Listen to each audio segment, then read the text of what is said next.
ISL മൂന്നാം സീസണിന്റെ കലാശ പോരാട്ടം ഇന്ന് കൊച്ചിയിൽ. കന്നിക്കിരീടം ലക്ഷ്യമിട്ട കേരള ബ്ലാസ്റ്റേഴ്സ് ബൂട്ട് കെട്ടുമ്പോൾ രണ്ടാം കിരീടമാണ് കൊൽക്കത്ത ലക്ഷ്യമിടുന്നത്. വൈകിട്ട് 7-ന് നടക്കുന്ന മത്സരത്തിന് കനത്ത സുരക്ഷയാണ് ഒരുക്കിയിരിക്കുന്നത്. ISLന്റെ പ്രഥമ സീസണിൽ നഷ്ടമായ കിരീടം ഇത്തവണ സ്വന്തമാക്കുമെന്ന് കേരള ബ്ലാസ്റ്റേഴ്സ് പരിശീലകൻ സ്റ്റീവ് കോപ്പലും താരങ്ങളും ഉറപ്പിച്ചു പറയുന്നു. കന്നിക്കിരീടം ലക്ഷ്യമിടുന്ന ബ്ലാസ്റ്റേഴ്സിന് 2014 ഫൈനലിൽ തങ്ങളെ പരാജയപ്പെടുത്തിയ കൊൽക്കത്ത തന്നെ എതിരാളികളായി എത്തിയതിനാൽ വീറും വാശിയും ഏറെയാണ്. മഞ്ഞക്കടലായി ഇരമ്പുന്ന ബ്ലാസ്റ്റേഴ്സിന്റെ 10,000-കണക്കിന് ആരാധകർക്ക് മുന്നിലിറങ്ങുന്നത് സമ്മർദ്ദങ്ങളില്ലാതെയാണ് എന്ന് ബ്ലാസ്റ്റേഴ്സിന്റെ ടോപ്പ് സ്കോറർ CK വിനീത് പറഞ്ഞു. വിന്നിംഗ് ഒരു ലഹരിയാകുമ്പോൾ ഒരിക്കലും പ്രഷർ അനുഭവിക്കാൻ പറ്റില്ല. നിങ്ങൾക്ക് we are trying to give something back to our fans, so I don't feel any pressure about all those things. Home ഗ്രൗണ്ടിൽ തുടർച്ചയായ 7ാം ജയമാണ് ബ്ലാസ്റ്റേഴ്സ് ലക്ഷ്യമിടുന്നത്. ആരാധക പിന്തുണ കൊണ്ട് മാത്രം കാര്യമില്ലെന്നും എന്നാൽ ബ്ലാസ്റ്റേഴ്സിനെ കുറച്ചു കാണുന്നില്ല എന്നുമായിരുന്നു കൊൽക്കത്തയുടെ മാർക്യൂ താരം ഹെൽഡർ പോസ്റ്റിഗയുടെ പ്രതികരണം. I think for me is the best defenders is in Kerala. ആദ്യ സീസണിൽ ബ്ലാസ്റ്റേഴ്സിന്റെ കരുത്തായിരുന്ന ഇയാൻ ഹ്യൂം മിന്നുന്ന ഫോമിലാണ് എന്നത് കൊൽക്കത്തയ്ക്ക് പ്രതീക്ഷ നൽകുന്നുണ്ട്. സെമിയിൽ ഡൽഹിയെ തകർത്ത് ബ്ലാസ്റ്റേഴ്സ് കലാശക്കളിക്ക് ഇടം നേടിയപ്പോൾ മുംബൈയെ കീഴടക്കിയായിരുന്നു കൊൽക്കത്ത ഫൈനൽ ഉറപ്പിച്ചത്. നിലവിലെ ജേതാക്കളായ ചെന്നൈയിൻ FC നേരത്തെ തന്നെ പുറത്തായിരുന്നു. ബ്ലാസ്റ്റേഴ്സിന്റെ സഹ ഉടമ സച്ചിൻ ടെണ്ടുൽക്കർ, കൊൽക്കത്തയുടെ സഹ ഉടമ സൗരവ് ഗാംഗുലി എന്നിവർക്കൊപ്പം അമിതാഭ് ബച്ചൻ, അഭിഷേക് ബച്ചൻ, മുകേഷ് അംബാനി തുടങ്ങി പ്രമുഖർ മത്സരത്തിന് സാക്ഷികളാകാനെത്തും. ടിക്കറ്റ് വിൽപ്പനയിൽ സംഘാടകർ കാണിച്ച അലംഭാവം അനിഷ്ട സംഭവങ്ങൾക്ക് ഇടയാക്കുമെന്നതിനാൽ കനത്ത സുരക്ഷയാണ് കലു സ്റ്റേഡിയത്തിൽ ഒരുക്കിയിട്ടുള്ളത്. കൊൽക്കത്തയോട് പ്രതികാരം ചെയ്യാൻ ലഭിക്കുന്ന ഈ സുവർണാവസരം ാക്കുമെന്നാണ് ആരാധകരുടെ പ്രതീക്ഷ. ആരുയർത്തും ഈ കിരീടം? കാത്തിരിപ്പിന് ഇനി മണിക്കൂറുകൾ മാത്രം. കൊച്ചിയിൽ നിന്ന് അഭിലാഷ് നിലമ്പൂരിനൊപ്പം സമീർ വഴങ്ങോട്. ഇന്ത്യൻ സൂപ്പർ ലീഗിലെ കലാശ പോരാട്ടത്തിനായി കേരള ബ്ലാസ്റ്റേഴ്സ് ഹോം ഗ്രൗണ്ടിൽ ഇറങ്ങുമ്പോൾ വിജയപ്രതീക്ഷയോടെയാണ് മലയാളി താരം റിനോ ആന്റോയുടെ കുടുംബം കാത്തിരിക്കുന്നത്. ചരിത്ര നിമിഷങ്ങളിൽ പങ്കാളിയാകാൻ റിനോയും കളത്തിലിറങ്ങിയാൽ തൃശൂർ ഒല്ലൂക്കര ഗ്രാമത്തിന്റെ ആഹ്ലാദം 10 മടങ്ങാകും. അത്ലറ്റിക്കോ ഡി കൊൽക്കത്തയെ തോൽപ്പിച്ച കേരള ബ്ലാസ്റ്റേഴ്സ് ചാമ്പ്യന്മാരാകുമ്പോൾ റിനോ ആന്റോ അഭിമാനമാകാൻ പോകുന്നതിന്റെ ആവേശത്തിലാണ് തൃശൂർ ഒല്ലൂക്കര ഗ്രാമം. നാട്ടുകാരുടെ ആഹ്ലാദത്തിനും ആവേശത്തിനുമപ്പുറം പ്രതീക്ഷകളുടെയും ആശങ്കകളുടെയും സമ്മർദ്ദത്തിലാണ് റിനോയുടെ കുടുംബം. പ്രതിരോധ നിരയെ മുൻനിർത്തി കരുത്തരായ അത്ലറ്റിക്കോ ഡി കൊൽക്കത്തയെ നേരിടാൻ ബ്ലാസ്റ്റേഴ്സിനാവുമെന്നാണ് റിനോയുടെ അച്ഛൻ ആന്റോയുടെ പ്രതീക്ഷ. CK വിനീതിനെ ഏതു തരത്തിൽ വിനിയോഗിക്കുന്നു എന്നതും കളിയിൽ നിർണായകമാവും. നല്ല ഫസ്റ്റ് മൂവ്മെന്റ് അത് അറിയണവർക്ക് അറിയുള്ളൂ. അതിപ്പോൾ ഒരു കാസറ്റിൽ കൂടെ കാണുന്നതോ അല്ലെങ്കിൽ നമ്മൾ വേറെ തരത്തിൽ കാണുന്നതോ അല്ല. ചരിത്ര നിമിഷത്തിൽ റിനോയും പങ്കാളിയായാൽ കുടുംബത്തിന്റെ സന്തോഷം ഇരട്ടിയാകും. ഇറങ്ങിയാൽ നന്നായിട്ട് കളിക്കാൻ പറയാറുണ്ട്. ഇറങ്ങുന്ന ദിവസങ്ങൾ നന്നായി കളിക്ക്, ഇറങ്ങിയില്ലെങ്കിൽ നിങ്ങളെ ടീം ജയിക്കട്ടെ എന്ന് പറയും. ഞാൻ ജയിച്ചു വരണതാണ് എൻ്റെ ആഗ്രഹം. AFC കപ്പിലെ നഷ്ടത്തിന്റെ പേരിൽ ഏറെ വിഷമിച്ചെങ്കിലും ISL ഫൈനലിൽ കളിക്കാനായാൽ അതിന്റെ വാശി പുറത്തെടുക്കാൻ റിനോ സജ്ജനാണെന്ന സഹോദരൻ ജോസഫ് ആന്റോ പറയുന്നു. കളി കഴിഞ്ഞ് വന്നപ്പോഴേക്കും ഇവിടെ ടീമൊക്കെ സെറ്റായി. അപ്പോൾ കളിക്കാൻ പറ്റാത്തതിന്റെ ചെറിയൊരു വിഷമം ഉണ്ടാവും ആർക്കായാലും. നാളത്തെ കളി കളിക്കാൻ പറ്റിയ ചേട്ടൻ്റെ ഒരു ഭാഗ്യമാണ്. ഉച്ചയ്ക്ക് ടീം മീറ്റിംഗിന് ശേഷമേ റിനോ കളത്തിനിറങ്ങുമോ എന്ന കാര്യത്തിൽ തീരുമാനമാകൂ. News bureau, Thrissur. Atletico de കൊൽക്കത്തയ്ക്കെതിരെ അച്ചടക്ക നടപടി. കൊൽക്കത്തയ്ക്ക് 7 ലക്ഷം രൂപ പിഴ ചുമത്തി. കൊൽക്കത്ത താരം ബെലൻകോസോയെ 2 മത്സരങ്ങളിൽ നിന്ന് വിലക്കുകയും ചെയ്തു. AIFF അച്ചടക്ക സമിതിയാണ് നടപടിയെടുത്തത്. മുംബൈക്കെതിരായ മത്സരത്തിനിടെയുണ്ടായ അനിഷ്ട സംഭവങ്ങളെ തുടർന്നാണ് നടപടി. നോട്ട് അസാധുവാക്കിയതിനെതിരെ ദില്ലി ജന്തർ മന്ദിറിൽ മലയാളിയുടെ ഒറ്റയാൾ പോരാട്ടം. കണ്ണൂർ ജില്ലയിലെ കണിച്ചാർ സ്വദേശിയായ ജോൺ എന്നയാളാണ് കേന്ദ്ര സർക്കാരിനെതിരെ ഏകാംഗ ധർണ നടത്തുന്നത്. മണിപ്പൂരിൽ സ്കൂൾ നടത്തുന്ന ജോൺ അവിടുത്തെ ജനങ്ങൾ അനുഭവിക്കുന്ന ദുരിതം കണ്ടാണ് രാജ്യതലസ്ഥാനത്തെത്തി കേന്ദ്ര സർക്കാരിനെതിരെ പ്രതിഷേധം ആരംഭിച്ചത്. ദില്ലിയിലെ സമരസിരാ കേന്ദ്രമായ ജന്തർ മന്ദിറിലാണ് ഒരു മലയാളി വ്യത്യസ്തമായ സമരമുഖം തുറന്നിരിക്കുന്നത്. കണ്ണൂർ ജില്ലയിലെ ഇരിട്ടിക്കടുത്ത കണിച്ചാർ സ്വദേശിയാണ് പള്ളിക്കച്ചാലിൽ ജോൺ. മണിപ്പൂരിന്റെ തലസ്ഥാനമായ ഇംഫാലിനടുത്ത് സ്വന്തമായി സ്കൂൾ നടത്തുന്നു. നോട്ട് അസാധുവാക്കിയ നടപടി മൂലം മണിപ്പൂരിലെ ജനങ്ങൾ അനുഭവിക്കുന്ന ദുരിതം നേരിട്ട് കണ്ടപ്പോൾ രണ്ടും കൽപ്പിച്ച് രാജ്യ തലസ്ഥാനത്തേക്ക് വണ്ടി കയറി. BJPയെ അടുത്ത തിരഞ്ഞെടുപ്പുകളിൽ പരാജയപ്പെടുത്തുകയാണ് ഈ ദുരിതം അടിച്ചേൽപ്പിച്ചതിന് നൽകാൻ കഴിയുന്ന ഏറ്റവും നല്ല മറുപടിയെന്ന് ജോൺ പറയുന്നു. BJPയെ പരാജയപ്പെടുത്തണം. അങ്ങനെ BJPയെ പരാജയപ്പെടുത്തി കഴിഞ്ഞാൽ മാത്രമേ മോദിക്ക് മനസ്സിലാവൂ ജനങ്ങൾ നരേന്ദ്രമോദിക്ക് എതിരാണ്. സംഘടിതമായ പ്രതിഷേധങ്ങളിൽ പങ്കാളിയാകാത്തത് എന്തുകൊണ്ടെന്ന ചോദ്യത്തിന് മറുപടി ഇങ്ങനെ: അവരുടെ കൂടെ നാം പ്രതികരിച്ചു കഴിഞ്ഞാൽ അതൊരു രാഷ്ട്രീയ ചുവയുള്ള ഒരു കാഴ്ചപ്പാട് എന്ന രീതിയിലേക്ക് വരും. പക്ഷേ ഞാനൊരു പൊതുജനത്തിന്റെ പ്രതിനിധിയായിട്ട് ആണ് ഞാൻ ഇവിടെ വന്നിരിക്കുന്നത്. നോട്ട് നിരോധനം മൂലം ദുരിതമനുഭവിക്കുന്ന രാജ്യത്തെ കോടിക്കണക്കിന് ജനങ്ങൾക്ക് വേണ്ടിയാണ് ദില്ലിയിലെ മരം കോച്ചുന്ന തണുപ്പിൽ ഈ ഒറ്റയാൾ പോരാട്ടം.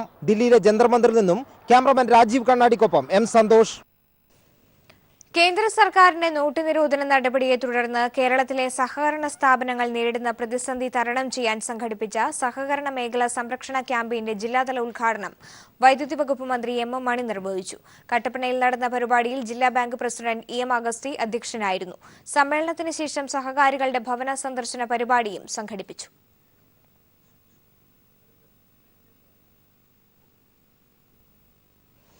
ചികിത്സാ രംഗത്ത് കൂടുതൽ മികവ് തെളിയിക്കാനുള്ള പ്രവർത്തനം ഊർജിതമാക്കി തിരുവനന്തപുരം മെഡിക്കൽ കോളേജ്. പുതിയ അത്യാഹിത വിഭാഗം കോംപ്ലക്സിന്റെ നിർമ്മാണം പൂർത്തിയാകുന്നതോടെ ചികിത്സ തേടിയെത്തുന്ന സാധാരണക്കാർക്ക് അത്യാധുനിക ചികിത്സയും മികച്ച സേവനവും ഒരുക്കാനാകുമെന്ന പ്രതീക്ഷയിലാണ് അധികൃതർ. കേരളത്തിലെ ആദ്യ മെഡിക്കൽ കോളേജ് എന്ന പദവി സ്വന്തമാക്കിയ തിരുവനന്തപുരത്തെ സർക്കാർ മെഡിക്കൽ കോളേജ് ഇപ്പോൾ മികവിന്റെ കേന്ദ്രമായി മാറാനൊരുങ്ങുകയാണ്. ഇതിന്റെ ആദ്യപടിയായി എയിംസിന്റെ മാതൃകയിൽ തന്നെയുള്ള OP സംവിധാനത്തിന് തുടക്കമിട്ടു. ആശുപത്രിയിലെത്തുന്നവർക്ക് പല ലാബ് പരിശോധനകൾ പല സ്ഥലങ്ങളിലായി നടത്തേണ്ട നിലവിലെ സംവിധാനത്തിന് മാറ്റം വരുത്തും. പുതിയ കാഷ്വാലിറ്റി ബ്ലോക്കിൽ എല്ലാ സംവിധാനങ്ങളോടുമുള്ള 5ലധികം ഓപ്പറേഷൻ തിയേറ്ററുകളും സ്കാനിംഗ്, ലാബ് പരിശോധനാ സൗകര്യങ്ങളും ഫാർമസിയും ഒരുക്കുകയാണ്. അത്യാഹിത വിഭാഗത്തിലെ ഡോക്ടർമാർക്കും നഴ്സുമാർക്കും മികച്ച പരിശീലനവും പ്രദാനം ചെയ്യുന്നുണ്ട്. വാർഡുകളിലെ രക്തപരിശോധനാ സംവിധാനവും മികവിന്റെ കേന്ദ്രത്തിന്റെ ഭാഗമായി സജ്ജീകരിക്കുകയാണ്. Medical college superintendent doctor Sharmad. പുതിയ കാഷ്വാലിറ്റി ബ്ലോക്കിൽ സെപ്റ്റിക് തിയേറ്റർ വരുന്നുണ്ട്. അണുബാധ ഏറ്റു വരുന്നവരെ ചികിത്സിക്കാനായത് മേജർ തിയേറ്റർ ഹാൾ കയറുന്നതിന് പുറത്ത് തന്നെയായിട്ട് അത് സജ്ജമാക്കുന്നുണ്ട്. അതിനകത്ത് 24 മണിക്കൂറും ജനറൽ സർജറി കേസുകൾ മാനേജ് ചെയ്യാനായിട്ടുള്ള തിയേറ്ററുണ്ട്. ഓർത്തോപെഡിക് തിയേറ്റർ എക്സ്ക്ലൂസീവായി ഓർത്തോപീഡിക് ഡിപ്പാർട്ട്മെൻറ്റിനൊരു തിയേറ്റർ കൊടുക്കുന്നുണ്ട്. അത് കഴിഞ്ഞ് പ്ലാസ്റ്റിക് സർജറി, വാസ്കുലർ സർജറികൾ ഒരുപാട് സമയമെടുക്കുന്നതാണ്. ഒരു കേസ് ചെയ്തു തുടങ്ങിയാൽ 10-12 മണിക്കൂർ എടുക്കുന്ന അങ്ങനെയുള്ള ശസ്ത്രക്രിയകൾ, പ്ലാസ്റ്റിക് സർജറി ആയാലും ഒരു രക്തക്കുഴൽ മുറിഞ്ഞു വരുന്നു അല്ലെങ്കിൽ കൈ മുറിച്ചു മാറ്റപ്പെട്ട രോഗിക്ക് അത് തുന്നിച്ചേർക്കുവാനുള്ള സംവിധാനം, അതിനുള്ള ഉപകരണങ്ങളടക്കമാണത് സജ്ജമാകുന്നത്. മെഡിക്കൽ കോളേജിലെത്തുന്ന രോഗികളുടെ ബുദ്ധിമുട്ട് ഒഴിവാക്കി അവർക്ക് പരാതിരഹിത ചികിത്സ ഉറപ്പുവരുത്തുക എന്നതാണ് ലക്ഷ്യമെന്നും സൂപ്രണ്ട് വ്യക്തമാക്കി. 8 മാസത്തിനുള്ളിൽ പുതിയ അത്യാഹിത വിഭാഗത്തിന്റെ നിർമ്മാണം പൂർത്തിയാക്കാനാണ് ഉദ്ദേശിക്കുന്നതെന്നും അദ്ദേഹം കൂട്ടിച്ചേർത്തു. സർജിക്കൽ, ഓർത്തോ ICUകളും പുതിയ കാഷ്വാലിറ്റി ബ്ലോക്കിൽ ഉണ്ടാകും. പുതിയ കാഷ്വാലിറ്റിയുടെ പ്രവർത്തനം കൂടെ സജ്ജമായി കഴിയുമ്പോഴേക്കും ഇവിടെ എത്തുന്ന രോഗികളുടെ ബുദ്ധിമുട്ട് ഇല്ലാതായിത്തീരും. അതിനുവേണ്ടിയുള്ള പരിശ്രമത്തിൽ തന്നെയാണ് സൂപ്രണ്ടും മറ്റു ഡോക്ടർമാരും. ക്യാമറാമാൻ രാഹുൽ ചന്ദ്രനൊപ്പം സുനിൽ അരിമാനൂർ. ജീവിതത്തിൽ താങ്ങും തണലുമായിരുന്ന ഭാര്യയുടെ ആകസ്മിക മരണത്തോടെ ദുരന്തങ്ങളുടെ ദുരിതത്തിൽ ഒറ്റപ്പെട്ടിരിക്കുകയാണ് അന്ധനായ അജയ്കുമാറിന്റെ ജീവിതം. കാസർഗോഡ് ചീമേനിയിൽ ഭാഗ്യക്കുറി വിൽപ്പനക്കാരനായ അജയ്കുമാറിന്റെ ഭാര്യ ഗീത കാഞ്ഞങ്ങാട്ടെ സ്വകാര്യ ആശുപത്രിയിൽ നടത്തിയ ശസ്ത്രക്രിയയെ തുടർന്നാണ് മരിച്ചത്. ചികിത്സാ പിഴവാണ് മരണകാരണമെന്ന് ചൂണ്ടിക്കാട്ടി അജയ്കുമാർ പോലീസിൽ പരാതി നൽകിയെങ്കിലും മെഡിക്കൽ ബോർഡ് റിപ്പോർട്ട് ലഭിക്കാത്തതിനാൽ തുടർ നടപടി വൈകുകയാണ്. കാസർഗോഡ് ചീമേനി ടൗണിലെ അന്ധനായ അജയ്കുമാറിന്റെ ലോട്ടറി സ്റ്റാളിൽ ഇപ്പോൾ വിൽപ്പനയ്ക്ക് ലോട്ടറികൾ ഇല്ലെന്ന് തന്നെ പറയാം. നോട്ട് പ്രതിസന്ധി അജയ്കുമാറിനെ സാരമായി ബാധിച്ചു. ജന്മന അന്ധനായ അജയ്കുമാറിന് ജീവിതത്തിൽ താങ്ങും തണലുമായിരുന്നു ഭാര്യ ഗീത.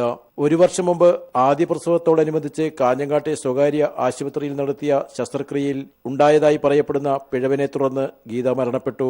ശസ്ത്രക്രിയയ്ക്ക് ശേഷം നില ഗുരുതരമായതിനെ തുടർന്ന് മംഗലാപുരത്തെ സ്വകാര്യ ആശുപത്രിയിൽ പ്രവേശിപ്പിച്ചുവെങ്കിലും ഗീതയുടെ ജീവൻ രക്ഷിക്കാനായില്ല. ശസ്ത്രക്രിയയിലെ പിഴവാണ് മരണകാരണമെന്ന് മംഗലാപുരത്തെ ഡോക്ടർമാർ അഭിപ്രായപ്പെട്ടതായി അജയ്കുമാർ പറഞ്ഞു. അത് ഈ ഡോക്ടർമാരെ കയ്യിൽ പറ്റി തന്നെയാണ്. പോസ്റ്റ്മോർട്ടം റിപ്പോർട്ട് നോക്കിയാൽ എല്ലാവരും അങ്ങനെ തന്നെ പറഞ്ഞു. ഇതിൽ നോക്കിക്കഴിഞ്ഞാൽ വേറൊന്നും പറയാനൊന്നുമില്ല. അവരുടെ കയ്യിൽ വന്ന പ്രശ്നമില്ലായിരുന്നു. ഓപ്പറേഷന്റെ ചെറുകുടലും മൺകുടലും തുന്നി കെട്ടുന്നതിൽ പറ്റിയ മിസ്റ്റേക്കാണ്. അമ്മയില്ലാതെ വളരുന്ന കുഞ്ഞു മാത്രമാണ് ഇനി അജയ്കുമാറിന്റെ പ്രതീക്ഷ. അന്ധനെന്ന നിലയിൽ ലഭിക്കുന്ന പെൻഷൻ മാത്രം ഏക വരുമാനം. പട്ടിക വിഭാഗത്തിൽപ്പെട്ട തെയ്യം കലാകാരന്മാരുടെ കുടുംബമാണ് അജയ്കുമാറിന്റേത്. ഗീതയുടെ മരണം സംബന്ധിച്ച മെഡിക്കൽ ബോർഡിന്റെ റിപ്പോർട്ട് ലഭിക്കാത്തതിനാൽ തന്റെ പരാതിയിൽ ഓസ്തുർക്ക് പോലീസ് തുടർ നടപടികൾ സ്വീകരിക്കുന്നില്ലെന്ന് അജയ്കുമാർ പറഞ്ഞു. News bureau, Kasaragod.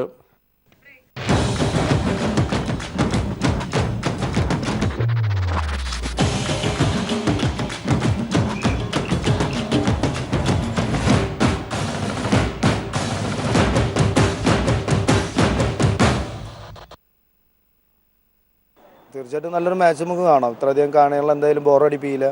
നല്ലൊരു മാച്ച് എന്തായാലും നമുക്ക് കാണാം. ഹ്യൂം ഇത്തിരി ഡേഞ്ചറാണ്, പക്ഷെ നമ്മൾ രണ്ട് സ്റ്റോപ്പർ ബാക്കും സന്തോഷ് ജിങ്കൻ എന്ന് പറഞ്ഞ ഔട്ട്സ്റ്റാൻഡിംഗ് പെർഫോമൻസ് ആണ് സെമിയിൽ വെച്ചതുള്ളത്. അതുകൊണ്ട് തീർച്ചയായിട്ടും നല്ലൊരു ഗെയിം നമുക്ക് കാണാം. കാരണം നമുക്ക് എന്തായാലും ജയിച്ചേ പറ്റുമോ, കാരണം ഇത്രയധികം കാണികൾ വന്നിട്ട് നിരാശപ്പെടുത്താമെന്ന് പറഞ്ഞാൽ ഭയങ്കര ഒരു വിഷമമുള്ള. കാരണം ഇത് ഏറ്റവും വലിയ രണ്ട് ലെജൻഡിൻ്റെ കളിയാണ്. ഒന്നാമത് സച്ചിൻ, നമ്മുടെ ഒരു ഗോഡ് എന്ന് പറയുന്ന ഒരു ലെജൻഡ്, സരൂഖ് ഗാംഗുലി നോ ഡൗട്ട് ലെജൻഡ് കൽക്കട്ടയുടെ. അവർ രണ്ടുപേരും ക്രിക്കറ്റ് അല്ല അത്, അതാണ് അതിൽ ഏറ്റവും നല്ല കോമഡി. ഇത് ക്രിക്കറ്റ് അല്ല കളിക്കുന്നത്, രണ്ട് ലെജൻഡുമാർ വന്നിട്ട് ഫുട്ബോളിൻ്റെ കളിക്കാണ് വന്നിരിക്കുന്നത്. അതാണ് ഒരു വലിയൊരു എന്താ പറയുക, വലിയൊരു ആവശ്യമാണ് അത്.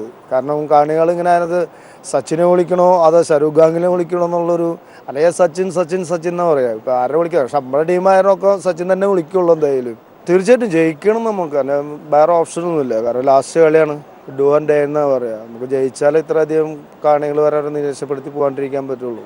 നമുക്ക് ടീം ജയിക്കണം, ആരും കളിക്കണമെന്നല്ല. മലയാളിയിലും നമ്മൾ ഇന്ത്യൻ പ്ലേയേഴ്സാണ്, ഫോറിൻ പ്ലേയേഴ്സ് കളിക്കുക. നമുക്ക് ബ്ലാസ്റ്റേഴ്സിനൊരു ടീമുള്ളൂ, ആര് കളിച്ചാലും നമുക്ക് ടീം ജയിച്ചിരിക്കും. നമ്മുടെ ബ്ലാസ്റ്റേഴ്സിന് ഓൾ ദി ബെസ്റ്റ്. തിരികെ വാർത്തയിലേക്ക്. കയർ മേഖലയുടെ പുനരുദ്ധാരണം ലക്ഷ്യമിട്ട് കയർഫെഡിൽ കൊല്ലം, തിരുവനന്തപുരം ജില്ലകളിലെ സഹകരണ സംഘങ്ങളുടെ ഭാരവാഹികളുടെ യോഗം കൊല്ലത്ത് ചേർന്നു. കയർ തൊഴിലാളികളുടെ ജോലി ഉറപ്പാക്കുകയും കയർ കയറ്റുമതിയിൽ കേരളത്തിന്റെ ഗതകാല പ്രൗഢി വീണ്ടെടുക്കാനുമുള്ള പദ്ധതിക്ക് സംസ്ഥാന സർക്കാർ രൂപം നൽകി. സംസ്ഥാനത്തെ 600ഓളം കയർ സൊസൈറ്റികളിൽ പാതി മാത്രമേ പ്രവർത്തിക്കുന്നുള്ളൂ. അതും പേരിന് മാത്രമെന്നാണ് കയർ വകുപ്പിന്റെ കണ്ടെത്തൽ. ഈ സാഹചര്യത്തിലാണ് പുനരുദ്ധാരണ പാക്കേജ് നടപ്പിലാക്കാൻ കയർ മേഖലയിലെ പ്രശ്നങ്ങൾ പഠിക്കാനും പരിഹാരത്തിനും വിവിധ ജില്ലകളിൽ കയർ അപെക്സ് ബോഡിയുടെ നേതൃത്വത്തിൽ സൊസൈറ്റിയുടെ പ്രസിഡന്റുമാരുടെയും സെക്രട്ടറിമാരുടെയും യോഗങ്ങൾ വിളിക്കുന്നത്. ലോകോത്തര ഗുണനിലവാരമുള്ള കേരള ബ്രാൻഡിന്റെ കയറിന്റെ ഉൽപാദനം വർദ്ധിപ്പിച്ച് തൊഴിലാളികൾക്ക് തൊഴിൽ നൽകുകയും കയറ്റുമതി 10 നിന്ന് 90% ഉയർത്തുകയും ചെയ്യുകയാണ് ലക്ഷ്യം. മാത്രമല്ല, അന്യ സംസ്ഥാനങ്ങളുമായി കയർ വ്യാപാരത്തിൽ മത്സരിക്കാനുള്ള തയ്യാറെടുപ്പും നടത്തിക്കഴിഞ്ഞുവെന്ന് apex vice chairman Anathalavattom Anandan പറഞ്ഞു. അതിന് സഹകരണ സംഘങ്ങളെ പ്രവർത്തിപ്പിക്കണം, അവിടെ തൊണ്ട് സംഭരിക്കണം. ഇന്നുള്ള തുടർന്നു വന്ന ഉൽപ്പാദന സമ്പ്രദായത്തിൽ മാറ്റം വരുത്തേണ്ടി വരും. കിട്ടുന്ന കൂലി, തൊഴിലാളി കിട്ടുന്ന കൂലി വളരെ തുച്ഛമാണ്. ആ കൂലിക്ക് പുതിയ തലമുറയൊന്നും കടന്നു വരില്ല. അപ്പോൾ അവരുടെ കൂലി വർദ്ധിക്കണമെങ്കിൽ അവരുടെ പ്രൊഡക്ടിവിറ്റി വർദ്ധിപ്പിക്കണം. അതിന് പഴയ പരമ്പരാഗത റാട്ട് കൊണ്ട് സാധിക്കില്ല. അതിന് കുറച്ചുകൂടി പ്രൊഡക്ടിവിറ്റി ഉള്ള റാട്ട് വിതരണം നടത്താനും സപ്ലൈ ചെയ്യാനും ഉള്ള കാര്യങ്ങൾ ആലോചിച്ച് വരികയാണ്. അതാണ് നവീകരണം കൊണ്ട് ഉദ്ദേശിക്കുന്നത്. ആഗോളവൽക്കരണം കൂടുതൽ തൊഴിലവസരം സൃഷ്ടിക്കുമെന്നത് നുണപ്രചരണം മാത്രമാണെന്ന് തെളിഞ്ഞു കഴിഞ്ഞു. ഈ സാഹചര്യത്തിൽ പരമ്പരാഗത തൊഴിൽ മേഖല ശക്തിപ്പെടുത്തുക മാത്രമാണ് പോംവഴിയെന്നും അതുവഴി കൂടുതൽ തൊഴിലവസരം സൃഷ്ടിക്കാനാവുമെന്നും ആനത്തലവട്ടം ആനന്ദൻ ചൂണ്ടിക്കാട്ടി. വേറെ തൊഴിലുണ്ടാക്കി കൊടുത്ത് തൊഴിലായ്മയ്ക്ക് പരിഹാരം കാണാനൊന്നും പറ്റില്ല. അഭ്യസ്തരായ യുവതി യുവാക്കൾ ധാരാളമുള്ള നാടാണ് നമ്മുടെ നാട്. എന്ത് പണിയാണ് കൊടുക്കാൻ കഴിയുക? വിദേശ വ്യവസായങ്ങളൊക്കെ ഇപ്പോൾ ഇവിടെ വരും, നമ്മുടെ തൊഴിലായ്മയ്ക്ക് പരിഹാരം കാണുമെന്ന് പറഞ്ഞെങ്കിലും ഒറ്റ വ്യവസായിയും വന്നൊരു 10 പേർക്ക് തൊഴിൽ കൊടുക്കുന്ന ഒരു വ്യവസായശാല പുതുതായി കൊണ്ടുവന്നിട്ടില്ല.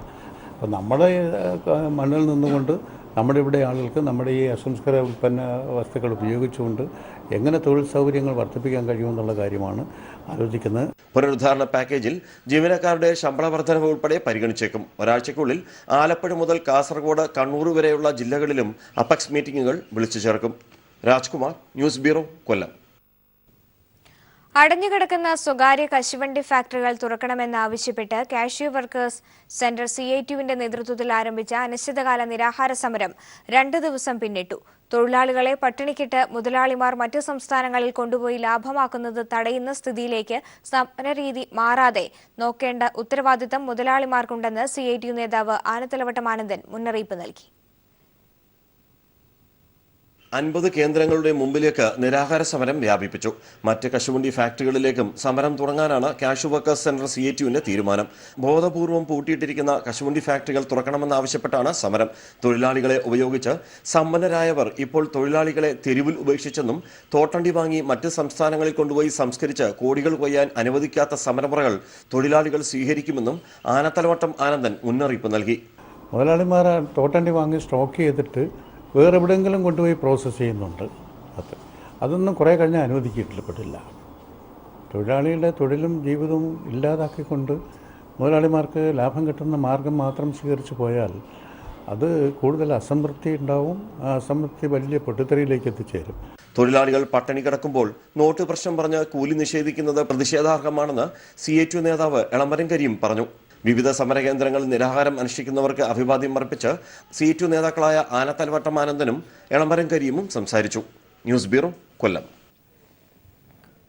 ഉണരുന്ന പൊതുവിദ്യാഭ്യാസം മാറുന്ന കേരളം എന്ന മുദ്രാവാക്യമുയർത്തി KSTA 26 ഇടുക്കി ജില്ലാ സമ്മേളനത്തിന് കട്ടപ്പനയിൽ തുടക്കമായി. വൈദ്യുതി വകുപ്പ് മന്ത്രി MM മണി സമ്മേളനം ഉദ്ഘാടനം ചെയ്തു. പൊതുവിദ്യാഭ്യാസം നേരിടുന്ന പ്രശ്നങ്ങൾ സമ്മേളനം ചർച്ച ചെയ്തു. വൈകിട്ട് നടന്ന പൊതുസമ്മേളനം ജോയ്സ് ജോർജ് MP ഉദ്ഘാടനം ചെയ്തു. ആറളം ആദിവാസി പുനരധിവാസ മേഖലയിൽ ആരോഗ്യ വിദ്യാഭ്യാസ പദ്ധതികളുമായി സംസ്ഥാന യുവജനക്ഷേമ ബോർഡും നാഷണൽ ഹെൽത്ത് മിഷനും സംസ്ഥാന സർക്കാരും സജീവമാവുകയാണ്. ആറളം ഫാം വിദ്യാർത്ഥികൾക്കായുള്ള അമ്പെയ്ത്ത് പരിശീലന പദ്ധതിയും പുനരധിവാസ മേഖലയിലുള്ളവർക്കായി വിദഗ്ധ ഡോക്ടർമാരുടെ പരിശോധനയിൽ ലഭ്യമാക്കുന്ന പദ്ധതികൾക്ക് മന്ത്രി KK ശൈലജ തുടക്കമിട്ടു. ആറളം ആദിവാസി പുനരധിവാസ മേഖലയിൽ കുട്ടികളുടെ വിദ്യാഭ്യാസ നിലവാരം, ആരോഗ്യ നിലവാരം എന്നിവ ഉയർത്തുക എന്ന ലക്ഷ്യത്തോടെ സംസ്ഥാന യുവജനക്ഷേമ ബോർഡും നാഷണൽ ഹെൽത്ത് മിഷനും ആവിഷ്കരിച്ച പദ്ധതികൾ ശ്രദ്ധേയമാവുകയാണ്. ആറളം പുനരധിവാസ മേഖലയിലെ പട്ടികവർഗ വിദ്യാർത്ഥികൾക്കായി പട്ടികവർഗ വികസന വകുപ്പിന്റെ സഹകരണത്തോടെ അമ്പെയ്ത്ത് പരിശീലന പദ്ധതിക്കാണ് തുടക്കമിട്ടിരിക്കുന്നത്.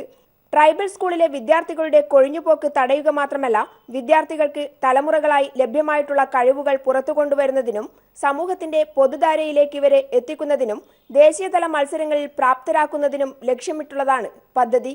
പദ്ധതിയുടെ ഉദ്ഘാടനം മന്ത്രി KK ശൈലജ നിർവഹിച്ചു. നിങ്ങൾ നോക്കിക്കോളൂ, ഈ ആറളം ഫാമിലെ പരിശീലന കേന്ദ്രത്തിൽ നിന്ന് നമുക്ക് സംസ്ഥാന തലത്തിലോ അതിന് മുകളിലോ ഒക്കെയായി മത്സരിക്കാൻ കഴിയുന്ന നല്ല കുട്ടികൾ, അത്ലറ്റുകളും മറ്റ് മേഖലയെല്ലാം ഉള്ള നല്ല കായിക താരങ്ങൾ ഉയർന്നു വരും എന്നുള്ള കാര്യത്തിൽ എനിക്കൊരു സംശയവുമില്ല.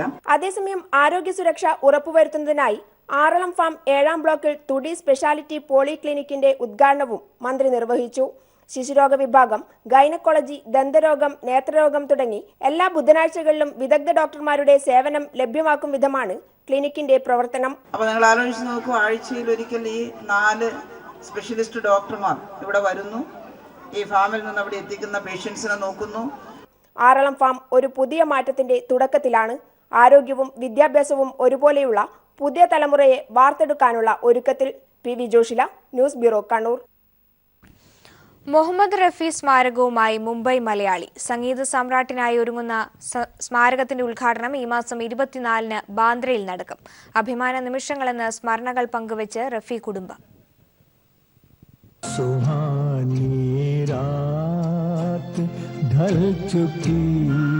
കാലമെന്നും മൂളി നടക്കുന്ന രീണമാണ് മുഹമ്മദ് റഫി. പകരം വയ്ക്കാനാകാത്ത നിരവധി ഗാനങ്ങൾക്ക് ശബ്ദ സാന്നിധ്യം നൽകിയ അനശ്വര ഗായകന് പുതിയൊരു സ്മാരകം പണിയുമ്പോൾ അതിന് ചുക്കാൻ പിടിക്കുന്നത് ചാന്ദിവലിയിൽ താമസിക്കുന്ന തൃശൂർ സ്വദേശിയായ വെങ്കിടാചലമാണ്. ഈ റഫി ചൗക്കിൽ ഒരു ലക്കി റെസ്റ്റോറൻറ്റ് ബാൻഡ്ര വെസ്റ്റിൽ ഒരു പ്ലാക്ക് ഉണ്ട്, ചെറിയ ബോർഡ്, പത്മശ്രീ മുഹമ്മദ് റഫി ചൗക്ക്. അപ്പോൾ ഒരു ദിവസം ഞാൻ കാറ് അതുകൂടി ഓട്ടിക്കൊണ്ട് പോകുമ്പോൾ അവിടുത്തെ ചെറിയ ചെറിയ പിള്ളേരെ അവിടെ കളിക്കുകയും അവിടെ മൂത്രമൊഴിക്കുകയും എനിക്ക് വല്ലാത്ത സങ്കടം തോന്നി. അപ്പം ഞാൻ പോയി ഇവരോട് പറഞ്ഞു, നമുക്ക് വല്ലതും ചെയ്യണം. അത് പറഞ്ഞ് ഇപ്പോഴാണ് അതിൻ്റെ സമയം വന്നത്. സംഗീതത്തെ പരിപോഷിപ്പിക്കുന്നതിനായി 2004-ൽ രൂപീകരിച്ച ക്ലബ് നൊസ്റ്റാൾജിയയാണ് റഫി കുടുംബവുമായി വെങ്കിടാചലത്തെ അടുപ്പിക്കുന്നത്. തൃശൂർ സ്വദേശിയായ രാജേഷാണ് ശില്പം രൂപകൽപ്പന ചെയ്തിരിക്കുന്നത്. ഇത് അഭിമാനത്തിന്റെ നിമിഷങ്ങളെന്ന് റഫിയുടെ മക്കളായ യാസ്മിനും നസ്രീനും പറഞ്ഞു. Well, I would say the monument after so many years and through Mr. Venkat's hard work, I would say, and his dedication, you know, he's done a wonderful job. കഴിവും കഠിനാധ്വാനവും കൈമുതലായവരെ കൈയൊഴിയാത്ത നഗരം തന്നെയാണ് റഫിയുടെ ജീവിതവും മാറ്റിമറിച്ചതെന്ന് പ്രശസ്ത എഴുത്തുകാരി മാനസി അടയാളപ്പെടുത്തുന്നു. കഠിനാധ്വാനത്തിന് തയ്യാറുള്ള പ്രതിഭയുമുള്ള എല്ലാവരെയും വളർത്തി വലുതാക്കിയിട്ട് ഒരു ചരിത്രമാണ് ബോംബെക്കുള്ളത്. കോടിക്കണക്കിന് സംഗീതാസ്വാദകരെ മാസ്മര ലഹരിയിലാഴ്ത്തിയ സംഗീത സാമ്രാട്ടിനായി ഒരുങ്ങുന്ന സ്മാരകത്തിനും മുംബൈ മലയാളികളുടെ കയ്യൊപ്പുണ്ട്. Premlal, news bureau, Mumbai. Indian തപാൽ സർവീസിൽ ശബരിമല സന്നിധാനത്തെ പോസ്റ്റ് ഓഫീസിന് പ്രത്യേകത ഏറെയാണ്. ഒരുപക്ഷെ ദൈവത്തിന് ഭക്തന്മാർ കത്തയക്കുന്ന ഏക സ്ഥലവും ഇതാകും. എന്തായാലും നോട്ട് പ്രതിസന്ധിയിൽ സന്നിധാനത്തെ തൊഴിലാളികൾക്ക് ആശ്രയം കൂടിയാണ് ഈ തപാൽ ഓഫീസ്. രാജ്യത്ത് ദൈവത്തിന് തപാലെത്തുകയും അത് വിതരണം ചെയ്യുകയും ചെയ്യാൻ ക്ഷേത്ര സന്നിധിയിൽ തുറന്നു പ്രവർത്തിക്കുന്ന ഏക തപാൽ ഓഫീസാണ് സന്നിധാനത്തേത്. രാജ്യത്തുടനീളമുള്ള അയ്യപ്പ ഭക്തന്മാർ അവരുടെ സന്തോഷവും വേദനയും കത്തിലൂടെ അയ്യപ്പനുമായി പങ്കുവയ്ക്കുന്നു. ഇന്ത്യൻ തപാൽ ഓഫീസുകളിൽ നിന്നും വ്യത്യസ്തമായ തപാൽ മുദ്രകൾ ഉപയോഗിക്കുന്നു എന്ന പ്രത്യേകതയും സന്നിധാനത്തെ തപാൽ ഓഫീസിനുണ്ട്. തീർത്ഥാടന കാലത്തെ 66 ദിവസവും വിഷുവിന് 10 ദിവസവുമാണ് പോസ്റ്റ് ഓഫീസിന്റെ പ്രവർത്തനം. മണ്ഡല മകരവിളക്ക് സമയത്ത് 66 ദിവസം ഇത് ഫംഗ്ഷൻ ചെയ്യുന്നുണ്ട്. പിന്നീട് വിഷു മഹോത്സവത്തോടനുബന്ധിച്ച് 7 ദിവസം വർക്ക് ചെയ്യുന്ന ഏക പോസ്റ്റ് ഓഫീസാണിത്. അയ്യപ്പസ്വാമിയുടെ പേരിൽ മണിയുന്ന മണി ഓർഡറുകളും കത്തുകളും നമ്മൾ ഇവിടെ ഡെലിവറി ചെയ്യുന്നുണ്ട്. കറൻസി വിനിമയത്തിൽ നിന്നും സന്നിധാനത്തെ തൊഴിലാളികളെ ഒരു പരിധിവരെ സഹായിച്ചിരുന്നതും അയ്യപ്പ സന്നിധിയിലെ ഈ ചെറിയ പോസ്റ്റ് ഓഫീസാണ്. വീട്ടിലേക്ക് പണമയക്കാനും മറ്റും സന്നിധാനത്തെ തൊഴിലാളികളുടെ ഏക ആശ്രയവും ഇവിടെയാണ്. രാവിലെ 7 മുതൽ രാത്രി 8 വരെയാണ് സന്നിധാനത്തെ തപാൽ ഓഫീസിന്റെ പ്രവർത്തന സമയം. News bureau, Sabarimala. നവതിയുടെ നിറവിലെത്തിയ പ്രൊഫസർ MK സാനു മാസ്റ്ററിനെ ആദരിക്കുന്നതിനായി എറണാകുളം പൗരാവലി സംഘടിപ്പിച്ച സാനു മാഷിന് സ്നേഹപൂർവ്വം നവതി പ്രണാമം എന്ന പരിപാടി മുഖ്യമന്ത്രി പിണറായി വിജയൻ ഉദ്ഘാടനം ചെയ്തു. മനുഷ്യനോടും മനുഷ്യത്വത്തിനോടും ചേർന്ന് നിൽക്കുന്ന മനസ്സാണ് സാനു മാഷിന്റേതെന്നും പുതിയ കാലത്ത് പകരക്കാരനില്ലാത്ത മഹാവ്യക്തിത്വമാണ് അദ്ദേഹത്തിന്റേതെന്നും മുഖ്യമന്ത്രി പറഞ്ഞു. അന്യന്റെ ദുഃഖനിവാരണത്തിനായി ജീവിതം ഒഴിഞ്ഞുവെച്ച വ്യക്തിത്വമാണ് പിണറായി വിജയന്റേതെന്ന് മറുപടി പ്രസംഗത്തിൽ സാനു മാസ്റ്റർ പറഞ്ഞു. മാഷെന്ന വ്യക്തിയുടെ നവതി എന്നതിനപ്പുറത്തേക്ക് ഒരു സമൂഹത്തിന്റെ അറിവിന്റെ നവതിയാണ് ആഘോഷിക്കുന്നതെന്ന് ചടങ്ങിൽ പങ്കെടുത്ത ചലച്ചിത്രതാരം മമ്മൂട്ടിയും പറഞ്ഞു. സാനുമാഷിന് നവതി പ്രണാമം അർപ്പിച്ചുകൊണ്ട് പുരോഗമന കലാസാഹിത്യ സംഘത്തിന്റെയും KT രാമകൃഷ്ണൻ കൾച്ചറൽ സെന്ററിന്റെയും നേതൃത്വത്തിൽ എറണാകുളം പൗരാവലി സംഘടിപ്പിച്ച പ്രൗഢോജ്വലമായ ചടങ്ങ് നടന്നത് എറണാകുളം ദർബാർ ഹാൾ ഗ്രൗണ്ടിൽ. 90ന്റെ നിറവിലെത്തിയ സാനുമാഷിനെയും അദ്ദേഹത്തിന്റെ പത്നിയെയും മുഖ്യമന്ത്രി ആദരിച്ചു. സ്വന്തം ജീവിതം കൊണ്ട് സമൂഹത്തെ പ്രബുദ്ധമാക്കുന്നതിനിടപെട്ട വ്യക്തിയാണ് സാനുമാഷ്. ആ നിരയിലുള്ള വ്യക്തികൾക്കൊന്നും പുതിയ കാലത്ത് പകരം വെക്കാൻ ആളുകളില്ല എന്നത് നാം ഓർമ്മിക്കണം. പരിസ്ഥിതിയെ സംരക്ഷിക്കാൻ ഭിന്നശേഷിക്കാരുടെ ഉന്നമനം, HIV ബാധിച്ച കുട്ടികളോടുള്ള പരിരക്ഷ തുടങ്ങി സാധാരണ ഭരണകൂടത്തിനപ്പുറമുള്ള വീക്ഷണമാണ് പിണറായി സർക്കാരിൻ്റെതെന്ന് മറുപടി പ്രസംഗത്തിൽ സാനു മാസ്റ്റർ പറഞ്ഞു. ശ്രീ പിണറായി വിജയൻ നല്ല വിദ്യാർത്ഥിയായിരുന്നു. വേണമെങ്കിൽ ഉയർന്ന പദവികളിൽ, ഔദ്യോഗിക പദവികളിൽ എത്തിച്ചേരാമായിരുന്നു. എന്തുകൊണ്ട് അദ്ദേഹം തീച്ചൂളയിലൂടെ സഞ്ചരിക്കുന്നതിന് മുതിർന്നു? അദ്ദേഹം ദുഃഖ നിവാരണത്തിന് കണ്ട മാർഗം വ്യവസ്ഥിതി മാറ്റുക എന്നതാണ്. മഹാരാജാസ് കോളേജിൽ തന്റെ അധ്യാപകനായിരുന്ന സാനുമാഷിനെ കുറിച്ചുള്ള ഓർമ്മകളാണ് മുഖ്യപ്രഭാഷണം നടത്തിയ മമ്മൂട്ടി പങ്കുവച്ചത്. സാനുമാസ്റ്റർ എന്ന വ്യക്തിയുടെ നവതിക്കപ്പുറത്തേക്ക് ഒരു കാലഘട്ടത്തിൻ്റെ, ഒരു വലിയ സമൂഹത്തിൻ്റെ അറിവിൻ്റെ നവതിയാണ്. ദുരന്ത നാടകം അജയ്യതയുടെ അമരഗീതം എന്ന സാനുമാഷിന്റെ പുസ്തകം മമ്മൂട്ടിക്ക് നൽകി മുഖ്യമന്ത്രി പിണറായി വിജയൻ പ്രകാശനം ചെയ്തു. News bureau, Kochi.